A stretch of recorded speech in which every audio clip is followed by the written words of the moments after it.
Bonjour, aujourd'hui petite review de la marque Fidela. Cette marque commence à se faire connaître en France, notamment par des ventes privées sur le site Bébé Boutique. Il y a eu une première vente il y a environ 2 mois de ça, une nouvelle récemment pour écluser ce qui n'avait pas été vendu lors de la première. Cette marque allemande gagne quand même à se faire connaître. Pour ma part, j'ai craqué d'abord à la première vente, ensuite... Et puis j'en attends encore une autre de la deuxième vente. Donc j'aime beaucoup cette marque et je vais vous en parler parce que je trouve que ça vaut le coup. Et après, faites votre choix en connaissance de cause. Moi, je vous aurais donné mon avis. Donc j'ai 2 modèles à l'heure actuelle. Ce modèle-ci, attendez voir, hop. Ce modèle-ci, c'est la Outer Space. Pardonnez mon accent. Coloris bleu, un petit peu de jean avec des étoiles façon Converse, je sais pas la marque du tout, mais non. Et puis donc de l'autre côté c'est plus gris bleu tout clair, tout ça.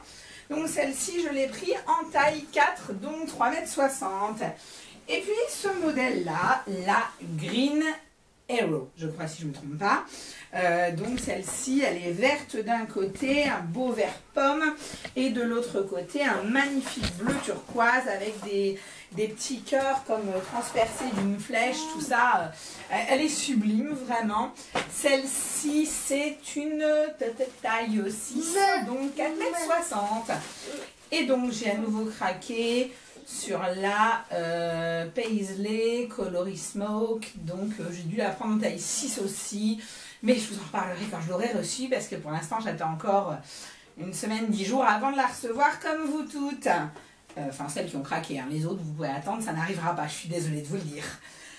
Voilà, que dire sur ces écharpes? Je vais garder celles que j'ai dans la main. Donc déjà, en matière de largeur, puisque c'est quand même une de leurs caractéristiques, elles sont très larges. Voilà, je le mets devant moi pour que vous vous rendiez compte. Je suis assez petite, certes, mais elle me descend, voilà, je pars de mon cou et elle me descend jusque, quasiment jusqu'au genou, parce qu'elles ont la particularité d'être très larges. Je crois qu'elles font 80 d'assise, ce qui les rend particulièrement maniables, adaptées pour porter un bambin, je parle pas forcément d'enfants de 4-5 ans, tout le monde ne porte pas des enfants de cet âge-là, et si vous le faites, c'est très bien, hein, juste, on n'est pas obligé de prendre cet extrême, simplement moi j'ai Adam, il a 18 mois, Adam il fait 79 cm, un truc comme ça, je crois, bref, il commence à être grand, et d'avoir pas mal de marge de tissu, quand on n'est pas hyper nickel au niveau de son nœud, on a quand même pas mal de marge, donc c'est super top.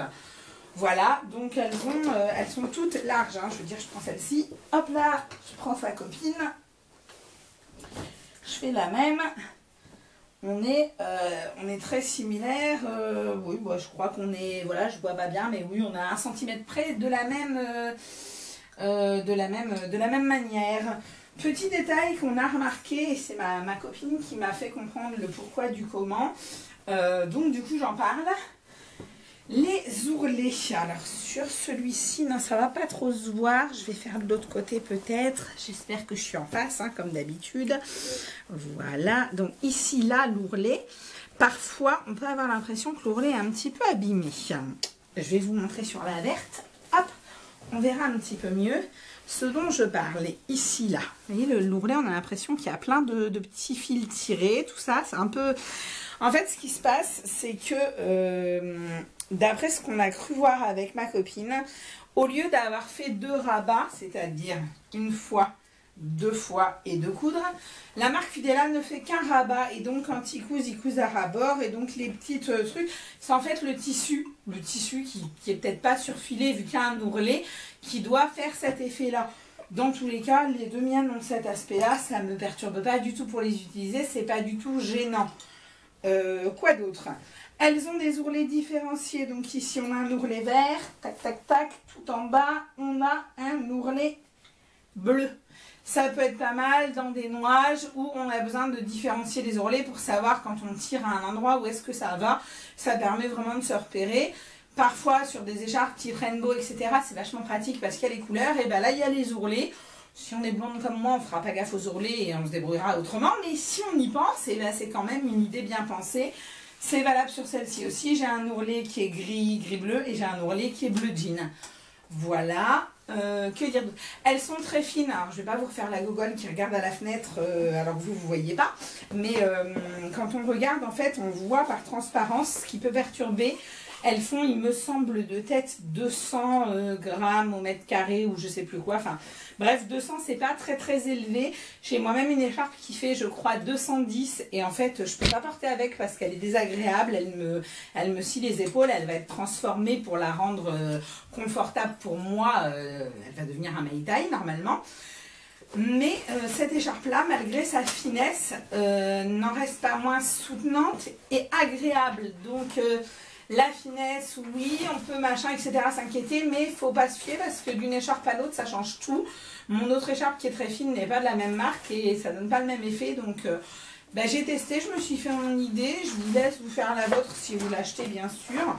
Sinon, pour ceux qui viennent en atelier, ce sera possible de les tester aussi avec moi, il n'y a pas de souci. Voilà, je ne sais pas trop quoi dire de plus. Je vais vous effectuer un petit nouage avec celle-ci, avec la courte, enfin courte. Je m'entends, c'est donc une taille 4. Moi, personnellement, vu mon gabarit, taille 4, c'est à peu près le minimum que je prends. J'ai déjà fait 2-3 nouages avec une taille 3, mais je suis vraiment très limitée, puisque je le rappelle, je suis un petit peu ronde. Voici donc la fin de la vidéo pour le nouage en Shepherd's Carry. Donc, j'ai déjà installé mon loulou dans le dos avec un pan plus court d'un côté et beaucoup plus long de l'autre. Je rappelle, c'est un nouage qu'on peut faire avec une écharpe courte. Non, elle n'en tire pas les cheveux. Je viens donc, comme toujours, coincer les bords supérieurs, les bords les plus près de mon cou, sous mon menton, et ici, créer une bonne assise. Je vais faire le Shepherd's Carry avec un seul leg passes. Tu peux lui redonner son jouet? Oui, elle te le donne. Tiens. Allez, prends ton jouet. Donc ici, le pan le plus court, je vais venir le coincer. Non, là, avant, tu le fais exprès, je ne suis pas d'accord. Je vais venir le coincer soit entre mes jambes si j'ai assez de marge, sinon on peut le coincer avec ses dents, avec son menton. C'est comme on le souhaite. Non, Adam, si tu jettes, maman n'est pas d'accord. Je viens ici, donc Adam est bien assis, malgré ses gigoteries. Touc, touc, touc. Je vais venir ici le pan comme un double hamac, le passer sous le bras, comme ceci. J'en profite pour bien vérifier l'assise de mon loulou. Donc là, comme ceci, il est bien assis et je tends bien. On peut choisir soit de tourner pour voir l'autre côté, soit de maintenir le même côté. Si on tourne, d'après ce que j'ai cru comprendre, on a une plus grande assise. Je vous avouerai que je n'ai pas de préférence, donc je vais rester comme ça pour cette vidéo. Je viens donc ici le passer au-dessus. D'accord? J'essaye toujours à ce moment-là, en fait, de différencier, comme ceci, mes ourlets. Ce qui me permet, quand j'arrive derrière, d'avoir le bas à portée de main. J'attrape donc le bas ici. Et je vais venir remonter le haut. Comme ceci. Sur le dos de mon loulou. En vérifiant toujours bien son assise, en ajustant la hauteur en cas de besoin. Là, ici, j'ai beaucoup de mou, donc j'hésite pas à venir le récupérer. Comme ceci. Idem en haut. Et en fait, je vous ai annoncé avec leg passes, mais je l'ai fait sans. C'est pas grave du tout. Voilà. Donc, j'ajuste la position. Moi, loulou, j'aime bien quand il est haut. Ici, je l'ai placé haut. En plus, je sens qu'il fatigue. Donc, comme ceci, je recoince. Vous voyez, j'ai retendu mon hamac. Ici, mon pan qui est arrivé de dessous mon bras revient par-dessus mon épaule. Je vais effectuer mon pli par pli. Bébé est toujours bien assis. D'accord. Je vérifie une dernière fois qu'il soit bien installé. Ici, je vais maintenir celui-ci. Je vais à nouveau effectuer un pli par pli, mais de l'autre côté. Et le pan reste sous la bande passante. C'est la particularité du Shepherd's Carry. On a un pan dessus, ici, un pan dessous là. Et le nouage va s'effectuer ainsi. De cette manière, je fais un double nœud.